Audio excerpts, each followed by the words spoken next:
The views on this program do not reflect those of ONTV or its board of directors. Welcome to OAA Now, your home for Oakland Activities Association news and information. Here's your host, Sammy Taormina. Welcome to OAA Now. Here I'm Sammy Taormina, blogger of Dragons Insider, blog of Inside the OAA, and one of the hosts of Between Terminas and Orion Television. I'd like to welcome those hearing us on the live stream, also watching on the on SoundCloud, and also watching on Orion Television. Yes. Ian, it's been a crazy week this week. Crazy week in football. Mm-hmm. We had some predictions that came true, some did not, but we also saw some great performances by OAA football teams across the board. We've seen upsets. We've seen teams that are rising, teams that are in trouble. Let's go to the OAA Roundup. Roundup already? Going to hit it right away. Okay, here we go. OAA Roundup.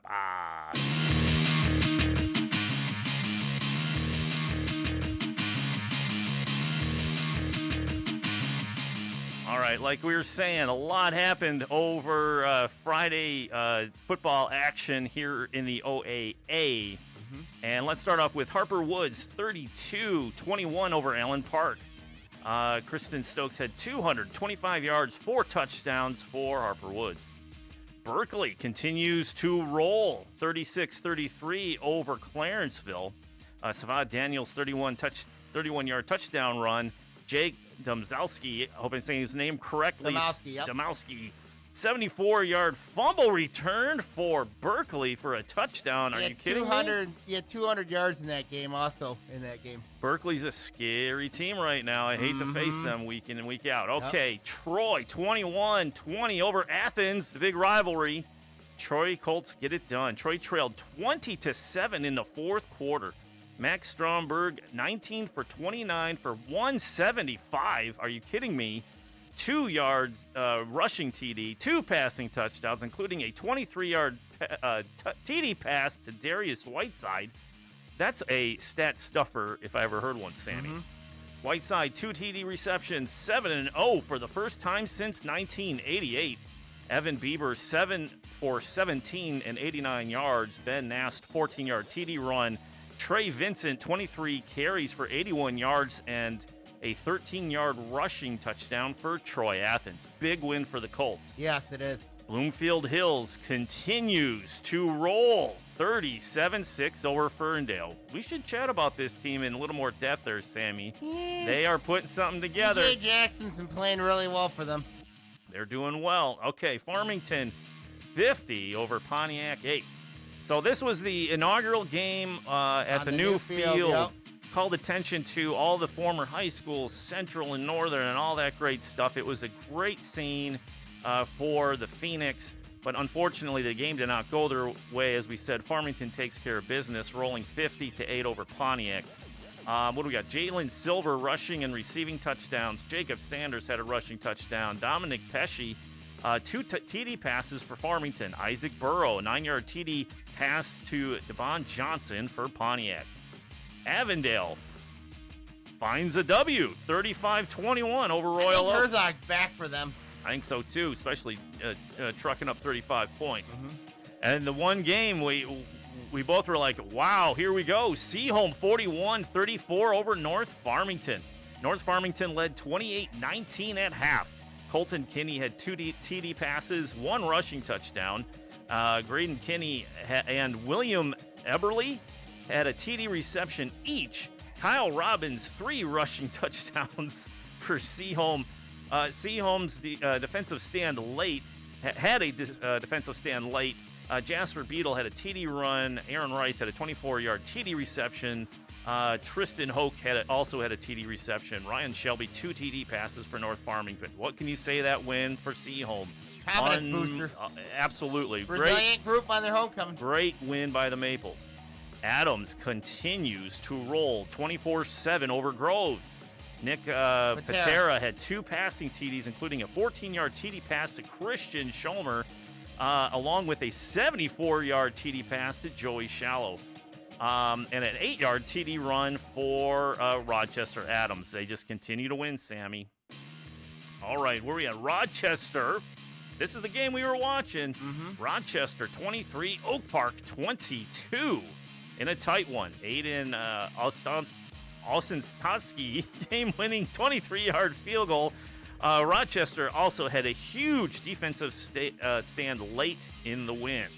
West Bloomfield 56-27 over A&T. Isaiah Marshall is 15 of 37 for 145 and a touchdown. 3 interceptions, though, kind of closed the door for A&T. They're in some trouble, I think, A&T is.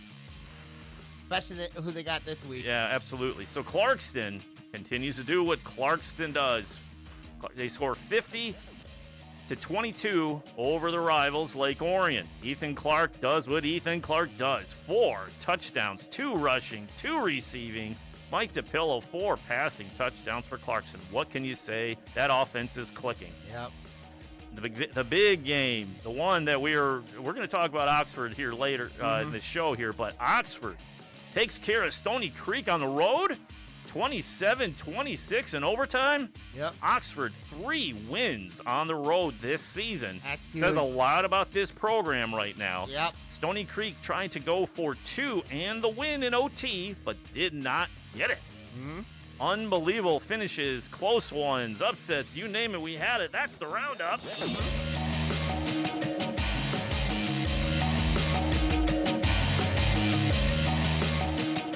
All right. What can you say? What can you say? That is a mouthful, Sammy. Every week that thing gets longer and longer and more detailed, which I love. We got to give credit to these kids for what they're doing out there, getting some stats out there, sharing with everybody. I get credit to Twitterverse as well for getting these stats. Unbelievable. Yeah, so thanks to, and the coaches and the fans putting that information out so we can have it. Usually that's difficult to come by, but we have it, so that's awesome. We do got a guest this week here on the pod this week. Speaking of that, we talked about Seaholm's incredible win against North Farmington. To bring it more in depth, we got Seaholm coach Jim DeWald back here on the podcast. Coach, welcome back. Well, thanks for having me, Sammy. It's good to be back. Obviously, of course, I want to talk to you about that game. That North Farmington game, it was like wild and crazy atmosphere there in the Maple Forest. I mean, like, you were down 28-19 at the half. I mean, like, describe your thoughts of that game. Well, going into it, I think we've been last couple of weeks been playing better. I was very proud of our performance versus Oak Park, even though the score didn't show what we did. But our kids are playing hard, playing tough, and executing well. So I was looking forward to it, and we got off to a pretty good start. And they have some playmakers over there, and we're trying to control. We couldn't get off the field on 3rd and longs in the first half, and I think they had 3 or 4 times that they were 3rd and over 10, and they converted, and that just kills you on defense. And they were able to put some points on the board at halftime, and we felt as though that we were doing some good things offensively and defensively, even though we were losing. So we didn't, the game plan didn't change drastically. We had a couple adjustments on defense, but biggest thing, we had to find a way to stop the Rice kid. He's a tall drink of water, and he's a good player. Rice. You probably heard he just decommitted from Navy just a couple hours ago. I did not know that. I'm not on any social media, so I have no clue about it. Good for you, Coach. Good for you, Coach. Good for you. Poison. It's poison. Good for you, Coach. He's a good player. He's a really good football player. Mm-hmm. So what was the pep talk at half that got those guys riled up? Was it just business as usual? It's business as usual. Very rare. I've a couple times I've gotten on our kids at halftime, but usually it's more about, okay, what are we doing well? What do we need to adjust, and where do we think they're going to go after, or counter what they've been doing. So, it's try to be more business-like. I think when you get, too emotional up there, then the kids don't actually learn what they're trying to get. So I think our coaching staff does a really good job of making some adjustments and moving into the second half. And we knew we were getting the ball back in the second half. We were excited, but then we had 2 penalties in the first drive, so you go 3 and out, and that hurt us. But then defensively, we got a couple stops. So talk about the Kinney Brothers. Obviously, they were very instrumental in the game against North. I mean, like, how they've been, you know what I mean, and the impact. And I know especially with the great team win, but I want to talk about these 2 more in particular, the impact that they've had for your program. Yeah, they've had a good. The whole Kinney family has had a great impact. Their brother Greg Kinney played for us a few years ago. Is now a student assistant coach down at Miami of Ohio. He was real instrumental in really putting Sion back on the map. His leadership and his toughness has got people to rally around him. So he's his two brothers, the twins, Colton and Grandin. They came in to see him understanding, our culture. They came in understanding, our Veer system as good as anyone. So they've taken it and they learned. They're students of the game. They're extremely smart football players, and it's fun to coach them. They're showing great leaderships, and they're only sophomores. Yeah, Wow. that's the scary part. You know what I mean? Young team, lot Yeah. growing. You know what I mean? Like, talk about life in the white can be really, really challenging, and and then at homecoming to that, really challenging. I mean, like, Brutal. it's brutal. I mean, like, talk about how the kids felt after that win against North. I mean, like, now you look at this is like a program building confidence win. Talk about how the kids have been doing ever since that win against North. Well, good. I mean, actually, truth, we haven't seen them since, because we actually, after that game, it was kind of chaotic on the field, and all their classmates were on the field, which was awesome. And I just wanted them to enjoy the moment. So instead of that whole talking and going through everything, our whole student body's on the field surrounding us. I'm like, just go be with your classmates, go have fun. Awesome. So we let them go, and I said no practice on Saturday. So we didn't see them Saturday morning. So we'll find out what they look like tonight. But I was super proud of them. They deserve that win. They've been playing hard, as I said. I think we see it as coaches, and they see it on the film. People in our building see the improvements and see the good things when they do happen. And we've had a lot of good things happen over a lot of games, and just things didn't go our way. And they deserve it. They worked extremely hard, and they're resilient, as you said, and it's fun to coach. That is the word I describe your football team, your program, resilient. I mean, you knew it was going to be a rough year for you guys. I mean, like, obviously with the schedule, having to play Byron Center early in the year, then going through that white schedule, then your two crossovers are Clarkston and Lake Orion, and then you have Stony Creek to close out the year. How does that happen? Yeah. Yeah, it's almost laughable. It's laughable. Like, did you run over someone's cat or something? And I don't know what we did. I don't know what we did to whoever made that formula. I must have pissed him off some way, somehow. I don't understand it, but you get what you get.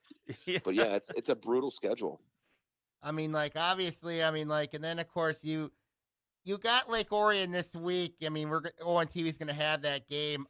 What are your thoughts on the Dragons? Have you seen them on film or anything? Yeah, we got him on film. John's a really good dude, and I'm a big fan of him. I think he does things the right way.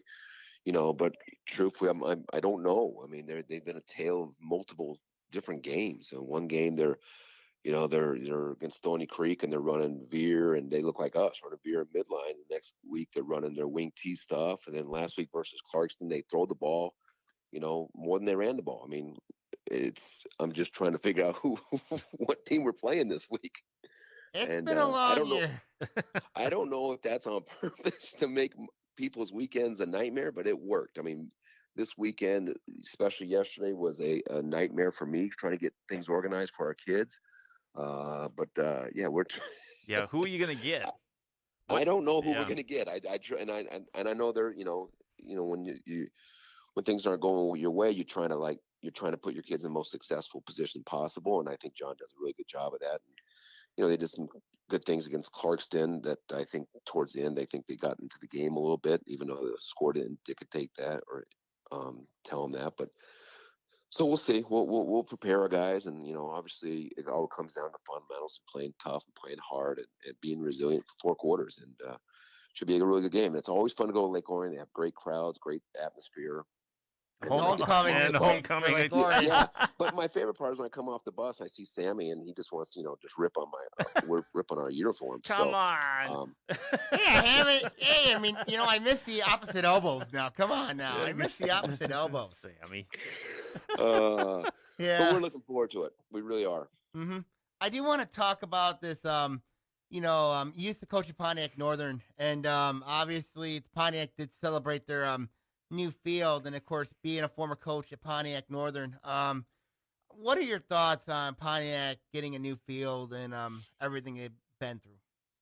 Super happy for him. I mean, that's a community and that's gone through. When I was there was two, Class A high schools, both with 1,300 students, if I remember correctly. I mean, you had two, and basketball at both schools were really good. Football was really good, and whatever happened in that community, then now you're down to a school, whatever it is, 800 or 900. Is tough, and I'm proud that they're putting some money back into the schools so they can attract kids to stay in Pontiac. And because Pontiac treated me well for 5 years, the school district treated me really well. The athletic director and the administration there was phenomenal to me. So I wish them nothing but the best. So I'm really, really happy for them. They actually get to play at home. Yeah. Even though I love going to Wisner, I think Wisner is a cool stadium. But it's nice to not have to ride a bus every single week.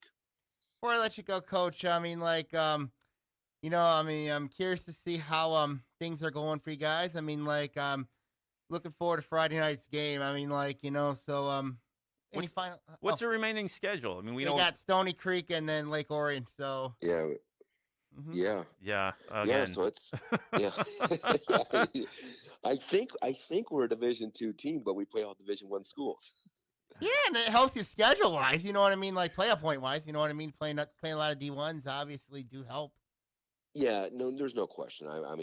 We were hoping to squeak out enough wins to get in the playoffs, and I thought we'd definitely be battle tested, but looks like that's not going to happen, obviously. But super proud of our kids. I mean, like I said, you used the word resilient. I couldn't echo that enough. I mean, that's just a byproduct of the kids we get to coach. I mean, the kids come from families that really push hard work and toughness, and I'm very, very lucky to coach them, and they'll keep being resilient until we tell them to turn in their equipment. And I look forward to these next 2 weeks with these guys because senior class is this is a senior class that we had some sophomores play on the semifinal team. So you go from having one of the best years in C-home history, and now your senior year is super exciting. And even last year were really good, and now things aren't going away. So we're trying to go out on a high note for our seniors who've done a really good job. Jacob Vances of the world and the Jack Trenches of the world. So we're super excited. Okay, C-home coach Jim DeWalt, thank you for joining us this week here on the podcast. I mean, keep up the good work. Looking forward to seeing the voice of the Dragon football coach Doug Corliss talk to you during pregame. That sounds good. We look forward to seeing you guys this week, and thank you for having me on. Thanks, Coach. Appreciate Thank it. you real much. God bless. All right. Bye-bye. Yeah, what can you say? Good stuff. Always a good interview. Great information.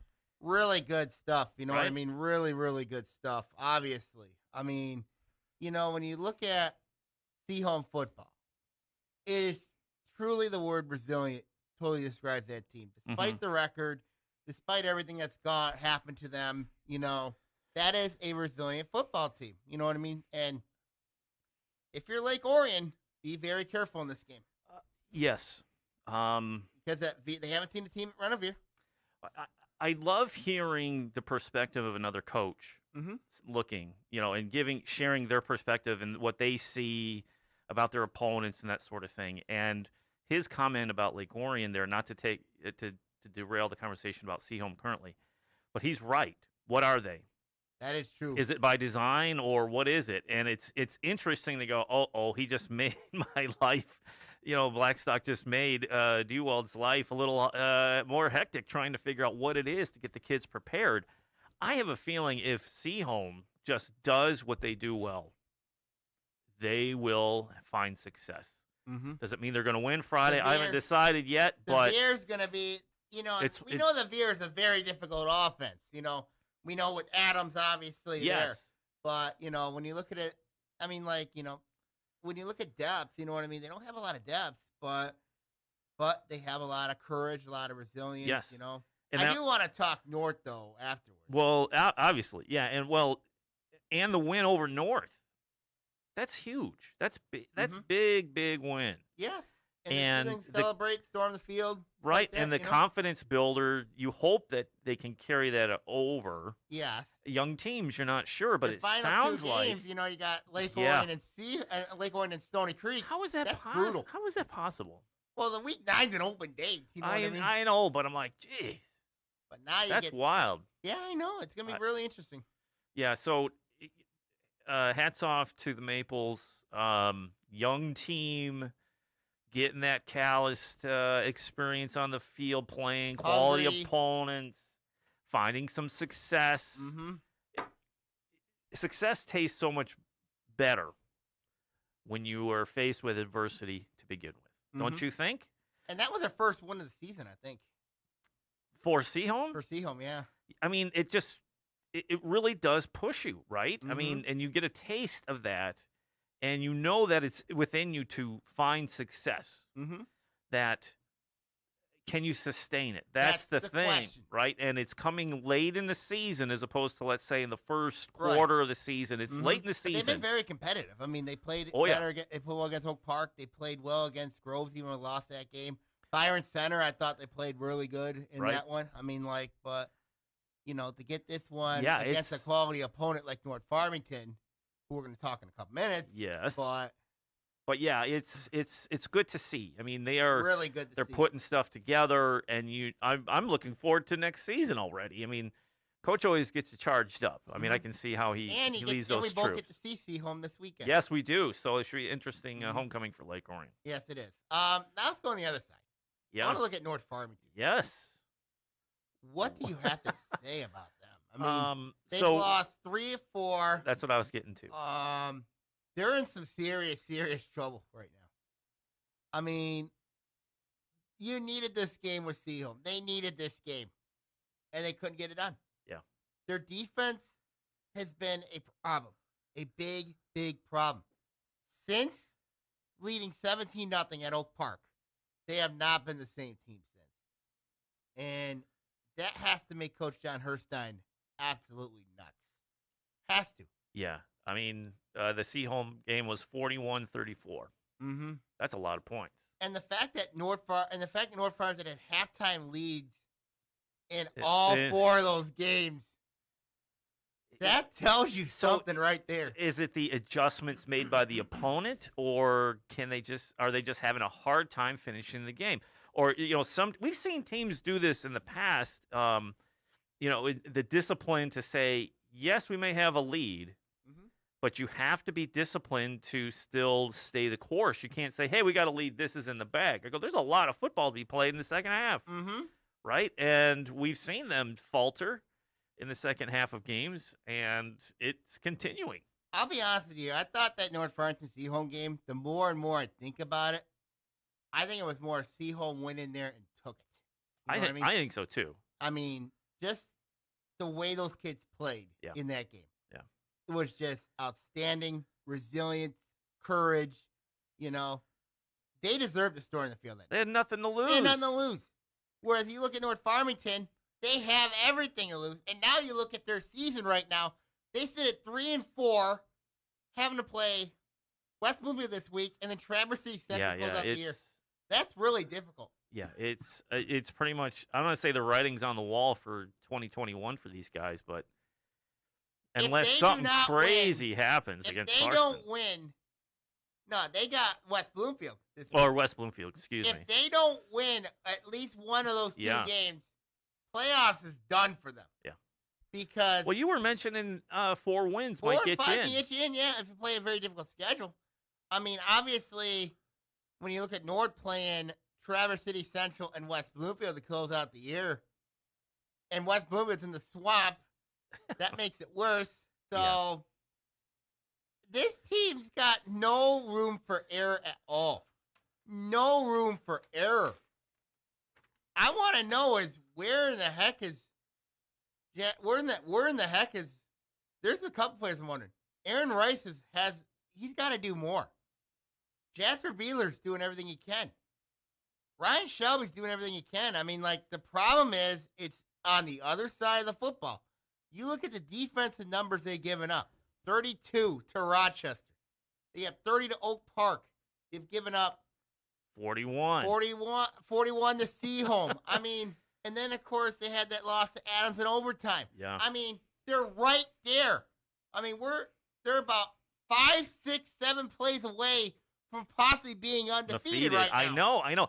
And that's the wild thing. You look at it's like nobody wants to play them, right? Because they are tough. It's a tough team, but there's just something missing. There's something missing. They can't having games where it's decided, like you said, you put it in perspective, saying 7 total plays, maybe 10 plays.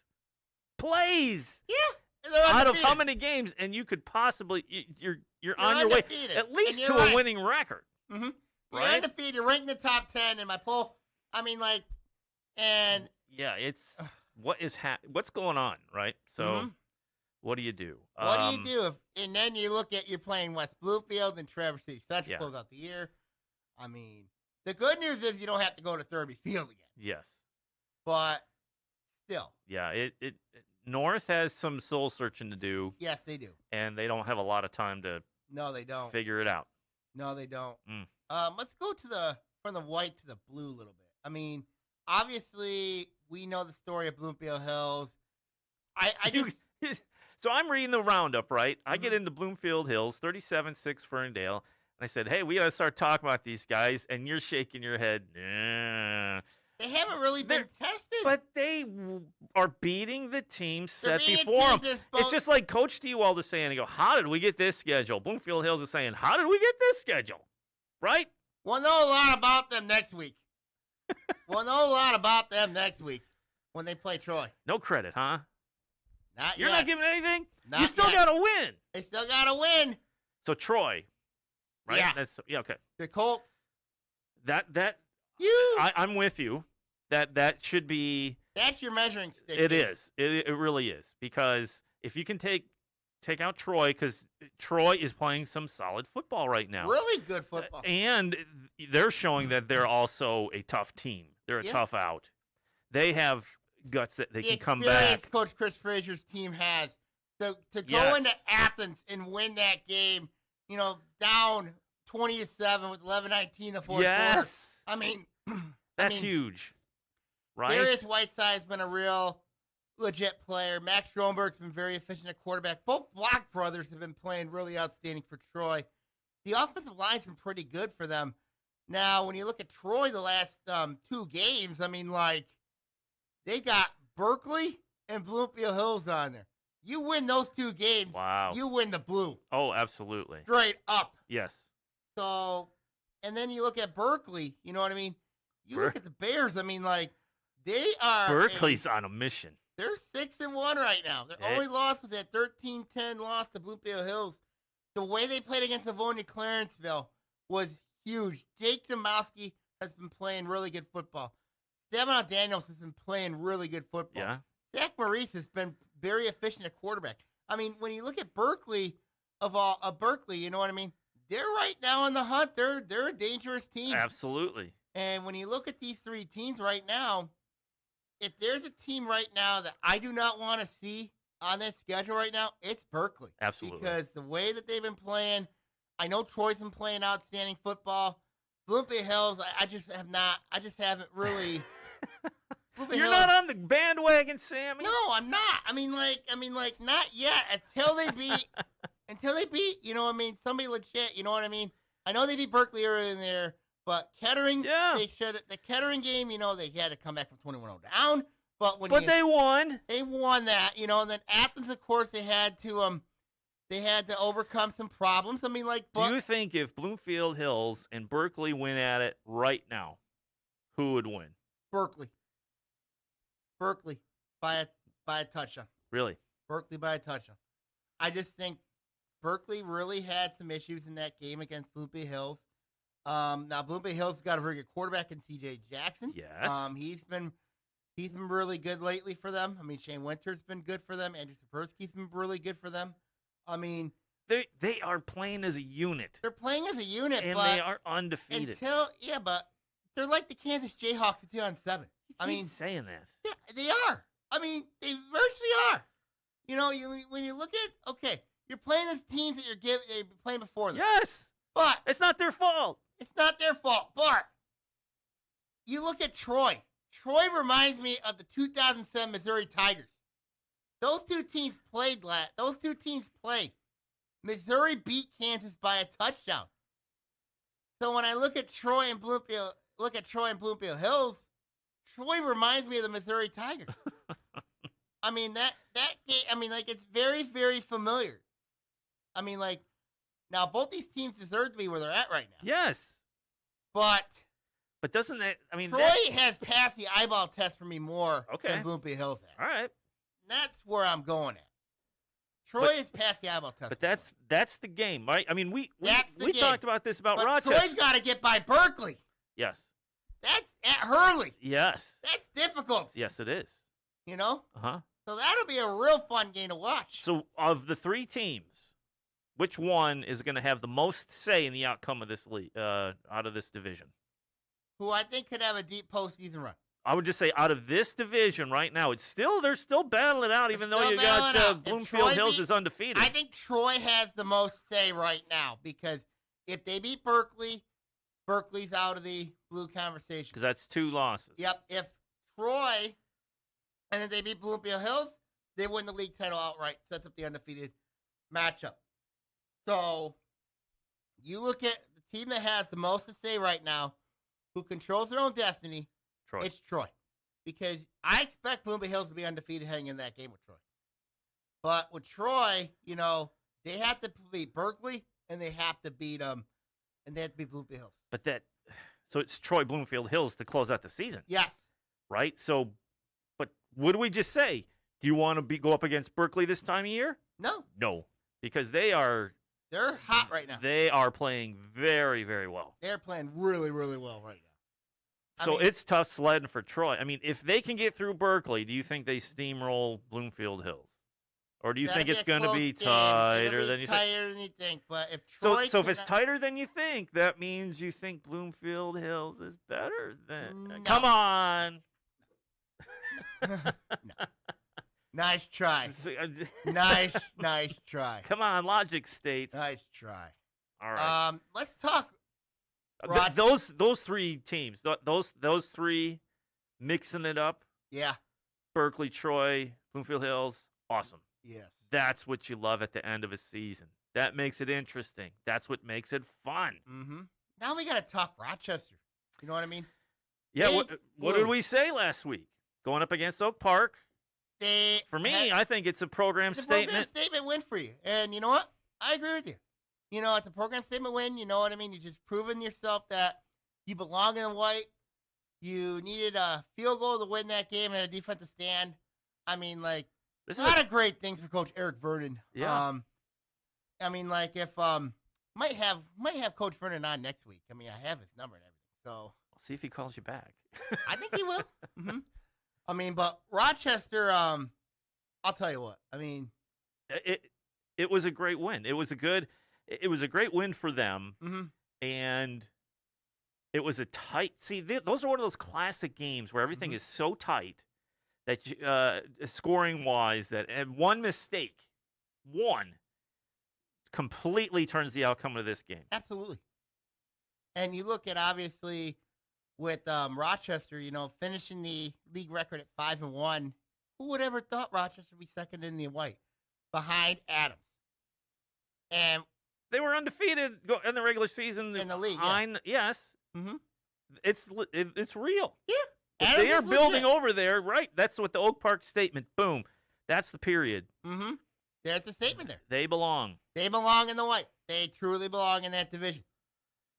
And now let's go from the white to the red. Oxford. Hey. Is there a hotter team right now? Is the fact that this team has won 3 of 4, all 3 on the road. On the road. Is insane. Yes. Absolutely insane. You got to give credit to Coach Zach Line, quarterback Brady Carpenter, running back Trent Muir. You got Sal Baccaro. You got Sal Baccaro there. Alec Brown at wide receiver. I mean, what can you say about the Oxford Wildcats? It's one of those slow builds, right? Mm-hmm. Like, what do you got? What do you got? Last year in 20, you're going from Butter Riley to Zach Line. To come into a situation like that, I mean, oh my goodness, taking over a program that you played in, you've known, the community knows you, you're trying to get something going on, and what a disaster. I mean, for everybody, just because of the COVID situation. Fast forward to 21. Little slow start. Tough schedule. Brutal schedule. When you have Romeo on there, Yeah. you have to play Adams, and then you have that red schedule. Yes. And then you still got Rochester and Chippewa Valley you have to play. That is like, yeah. You just feel like, you feel numb. Yes. You feel numb. You look at it and go, what the heck? You know, but what have they done? 1-3 on the road.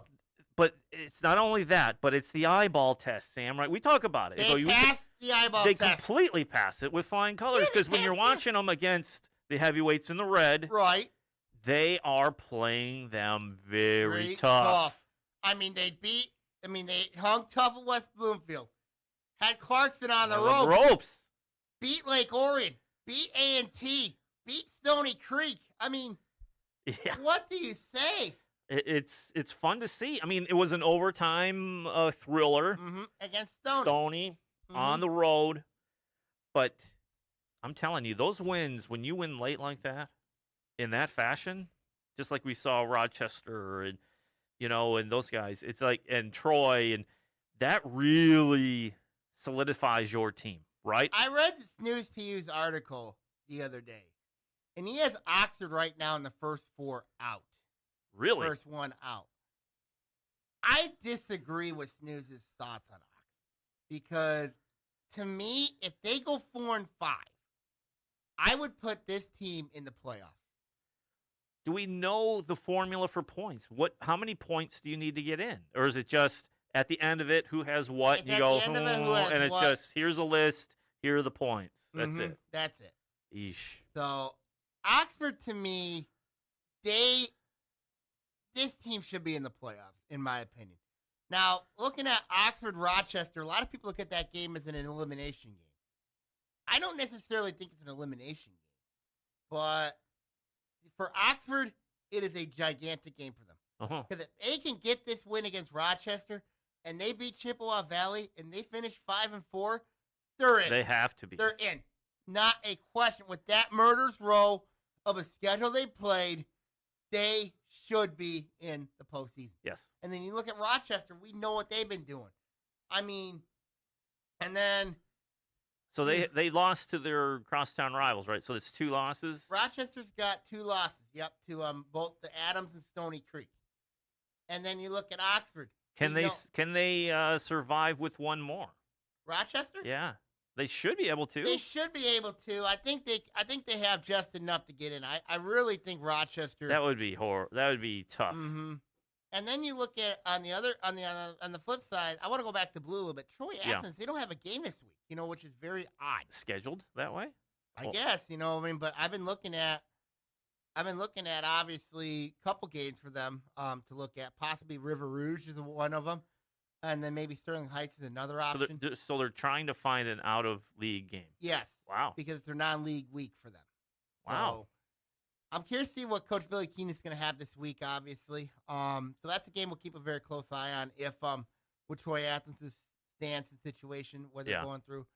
I do want to break before we go. Let's go to picks. I want to talk Harper Woods a little bit. Okay. Because we're at 38 right now. The Pioneers have been... They're winning games. They sit right now at 5-1, 6-1 technically. I mean, the play of Christian Stokes has been really good for them. I know he's a senior, but when you look at Harper Woods right now, they beat Notre Dame Prep.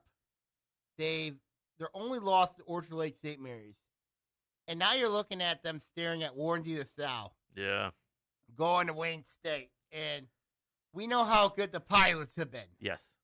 So if you're Coach Rob Olden, you're in a really, really tough spot. I mean, they're not a deep team, but, when you look at numbers, but they have found ways to win games. And, yes. And I think that's a credit to the players they have, and that's a credit to the coaching staff they have. So when you look at Harper Woods and say, okay, they're coming in the league next year. But they've been playing some good football. They have been. And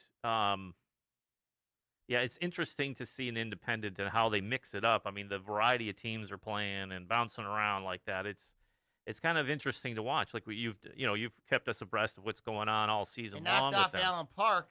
Yeah, That's a good win for them. Absolutely. And playoff bound, they should be. They should be playoff bound. Right? I know they close out the year with Corson. They should have no problem with them. But yeah, they're playing pretty good ball right now. They are. And I think when you look at Harper Woods, obviously, we'll see what happens when the postseason comes. But they are rolling right now. We ready to do some picks? Sure. We're at 40, so we got time. Plenty of time. Plenty. Let's go to our first game we talked about was Harper Woods versus Warren De La Salle. We know what the Pilots have done. Obviously, we know how good they are. Undefeated right now.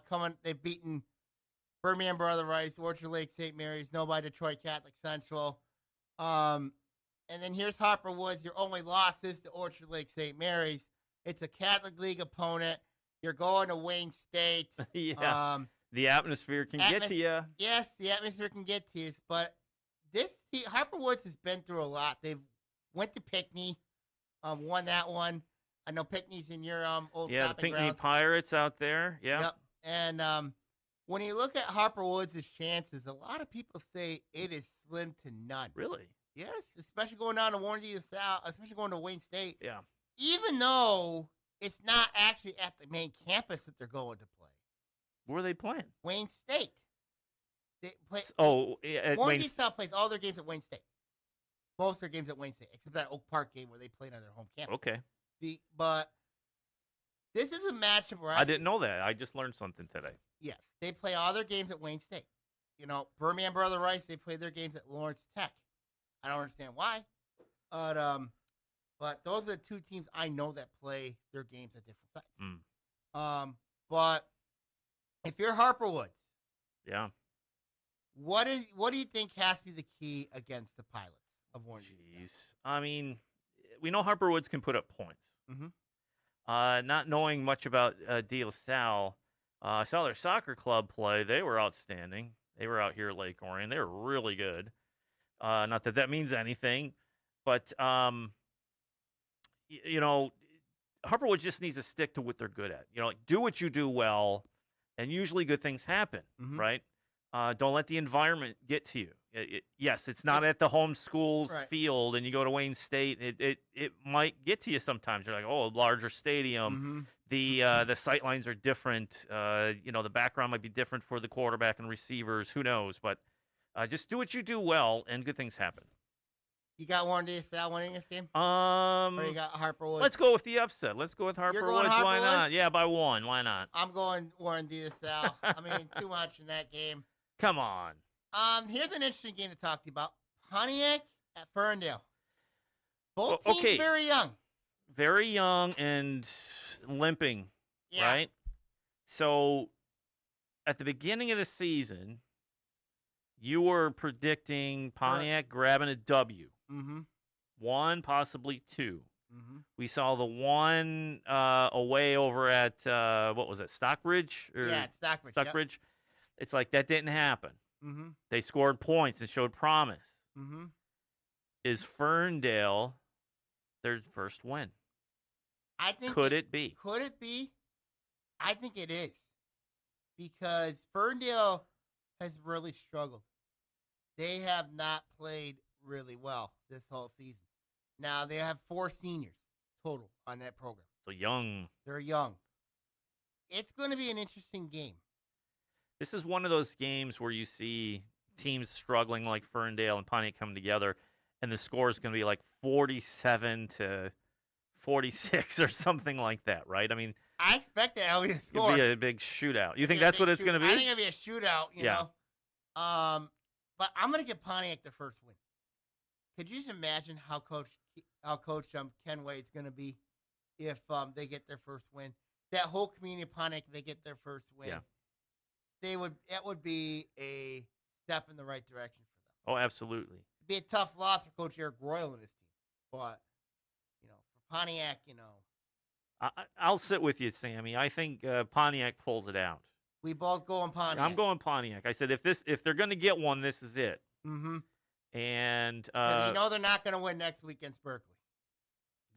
No. Berkeley's on a mission. We talked about that. So I think this is the one. but it's going to be one of those high-scoring games. Not a lot of defense. Yep. And I think Pontiac squeaks out by 2. Does Troy Athens get a game this week? No. I think yes. I think they're going to either play Sterling Heights or River Rouge. Really? Or maybe Unionville Seaboing. What? Seaboing? Yeah, USA. I'm keeping an eye on the situation up in Vassar. You know what I mean? With the COVID-19 cases up there. Yeah, no kid. So is that why? I mean, we talked about Athens. Is that I thought it was scheduled on an opening. They couldn't find an opening. Couldn't find it. Yeah. So it wasn't like a COVID situation where they had a game and it was canceled. Okay, So good.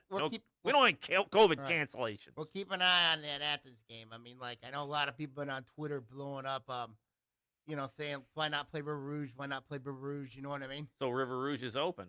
They are open. Saying that. Obviously, they're open. That's funny. It'll be interesting to see what happens there. Royal Oak and Bloomfield Hills. It's at Royal Oak. Do you see an upset here or no? No. Okay. I'm sorry, I don't. I don't. Okay. Let's go now to next up we have Farmington and Avondale. This one's got some star power in this one. Obviously, the quarterback battle. Yeah. To watch Dominic Pescio versus Jake Herzog, Jacob Sanders, Evan Krischhoff. I mean, a lot of good star power in this one. It's at Farmington. This could be an interesting game. I think it can be interesting, but the question is, who is the real Avondale? Both teams have won 2 straight games. Avondale scoring points, but so is Farmington. Yeah. Do you think this is a one of those pick'ems? I mean, it's almost too tight. It's too tight to choose, but I'm going Farmington because Jacob Sanders, I just think Jacob Sanders is the real deal here. I think the Falcons, I really like where they're going right now. Might be too late for them to get a postseason berth, but they're heading in the right direction. Yeah. I'm going with you there too, Sammy. You going Farmington? Yeah, because I'm not sure what the real Avondale is. Mm-hmm. Right? Who is it? What are they up to? We tried to pick them before, and it's like, whoa, we get bit. So I'm not sure. I think they're still trying to hammer some stuff out here, and I think Farmington gets them. I do want to talk Troy Berkeley in a little bit because that's a big game. Obviously, let's go to our next one. We got A&T taking on Oak Park.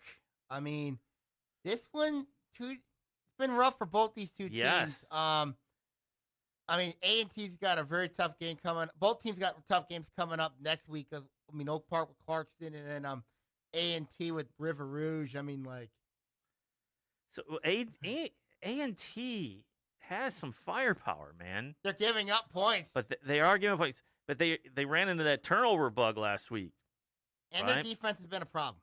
Yeah. I think Oak Park takes them. I think it's going to be Oak Park wants to bounce back. That's definitely in the cards for them after the loss at Rochester by 1. Mm-hmm.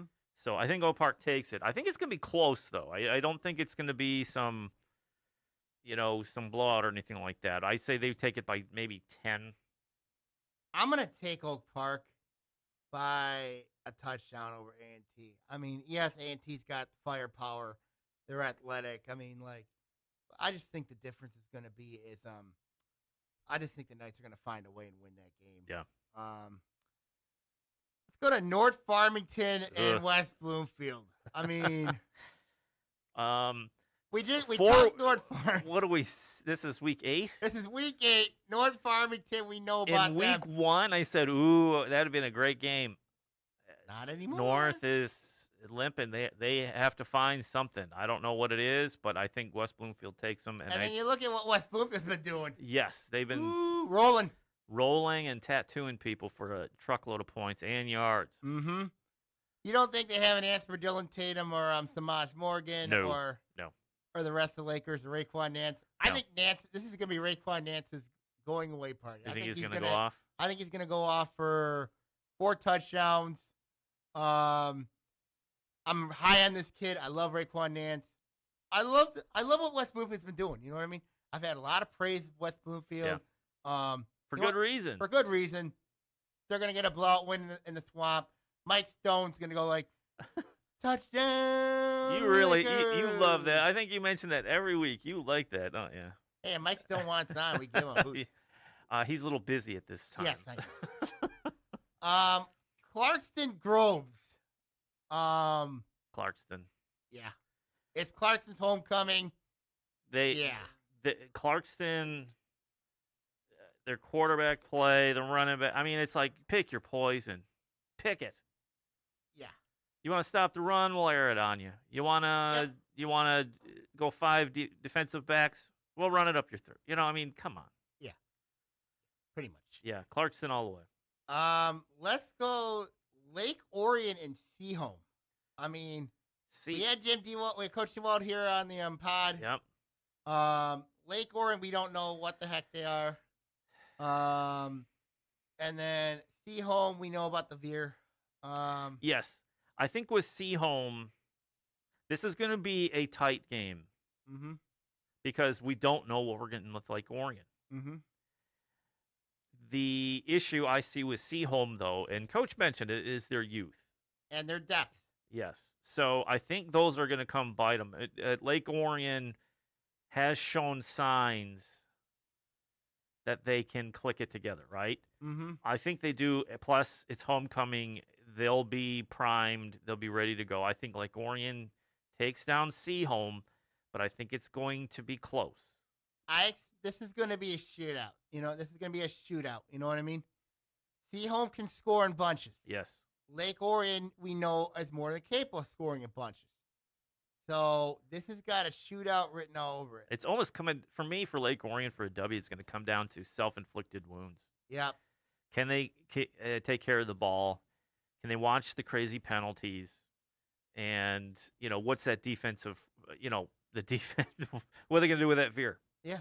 I think Lake Orion does it, but it is going to be close. I like Lake Orion this game also close. I just think that it's going to be a shootout. I mean, it's going to be interesting to see what happens there. I mean, it'll be a really good game. And now we have we have Adams and Stony Creek. This one's interesting. Ooh, this should be fun. This one should be fun. I mean, obviously, when you look at Adams, we know about Parker Pico.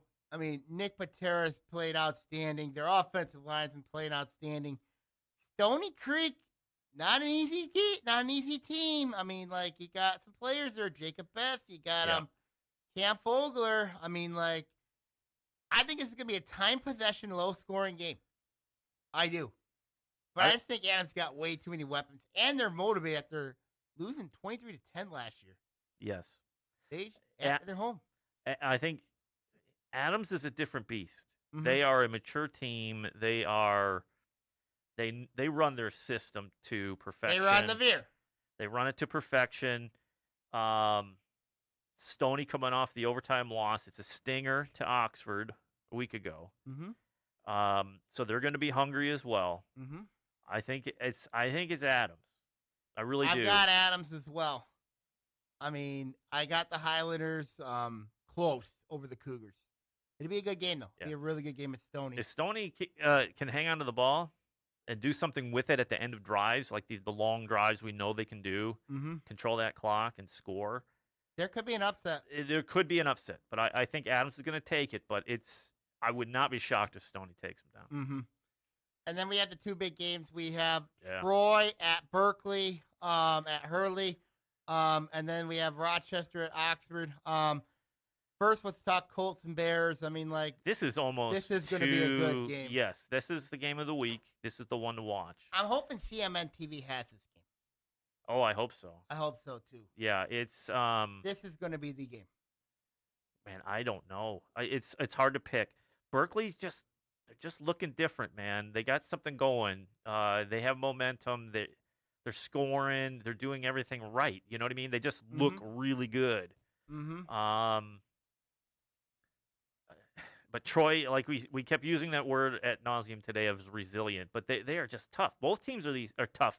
I'm gonna say, where's it at again? At Hurley. Okay. Berkeley. You got the Bears. Berkeley Giving Bears. their first loss. I am agreeing with you there. I think Berkeley's going to get a huge win. It'll put Blueberry Hills in the driver's seat though in the blue, but I really like Berkeley in this game. I just think Jake Dombrowski's a difference maker. They found a solution at running back. They've got enough depth at linebacker. I mean, it's going to be a tight game over there at Hurley.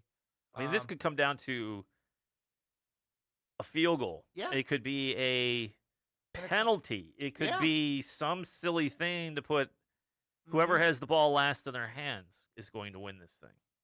We both got Berkeley. Yep. And then the game up on Oxford Road, blue turf, Rochester at Oxford. I mean, this is going to be a barn burner. You got two good quarterbacks, Alex Bueno, Brady Carpenter. I mean, both teams got stout offensive lines. They got playmakers. I mean, both these teams have been red hot right now. And when you look at this game, when you look at Oxford and Rochester, these two teams, this has the feelings of an elimination game. I mean, this has the feelings of it. Rochester should get in even if they fall to Oxford. Don't you think? Mm-hmm. But you got two losses. In Oxford's case, they have to win. They have to win. And they're playing with extra motivation because of the postseason on the line. They have no room for error. None. And so far, they've answered the bell, right? I mean, they hung tough with Clarkson, hung tough with West Bloomfield. They hung tough with Adams. I mean, they beat Lake Orion. I mean, they beat A&T. They beat Stony Creek. I mean, all on the road. Yeah. And then look at Rochester. They beat North Farmington. I mean, they beat Groves. They beat Seaholm, beat Oak Park. I mean, I'm going to go with Oxford. Home field advantage matters? Home field matters, but the added motivation, the competition they've been playing is difficult. Right? And the Reds. Includes Romeo as well. Right? Romeo, across the board. Yeah, Romeo, Adams, you have Rochester, then Chippewa Valley. Yes. That's their non-conference. They haven't, and they've hung tough with those teams. Mm-hmm. I don't know if Rochester can say they've had that type of schedule, right? I mean, this goes whole back to your theory, your opinion on these schedules. Oxford is battle tested. Mm-hmm. I think they win it, and I think they win by 7. I'm going to take the Wildcats in this game for a couple reasons. It's at home. It's at Oxford. That crowd's going to be crazy. The schedule, you are right, Ian. That is going to be the difference maker. The murder's row of a schedule Oxford's played. It finally pays dividends. Finally pays dividends. I remember talking to the kids at Oxford a couple weeks ago. The schedule is draining. It is murder. But I think Oxford will pull this off because of that schedule. Yeah. And you look at the teams who have also played murderous row schedules. Lake Orion, A&T, perfect examples. Also played murderous row schedules. Yes. I think having a difficult schedule is going to help you get in the postseason. And don't be surprised if Oxford gets in the postseason, even if they finish at 4-5.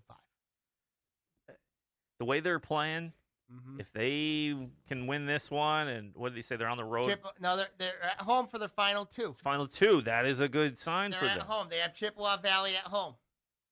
Yeah, if they can get those 2 W's, they have to be. They have to be in the playoffs. I mean, OCT will have that game for you, so keep an eye on that one as well. So, okay, now we're going to sign off here. You can keep an eye on the blog at SammyTaormina.blogspot.com. I'm also a feature writer of the O1TV blog. Yes, you are. So keep an eye on the latest updates and everything on the blogs. Sammy Taormina, sign off here. Take care. God bless. See you all next week, everybody. Thanks, Sam.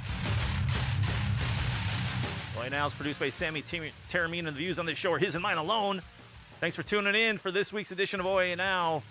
Again, we'll be live 10 a.m. next Monday on YouTube Live.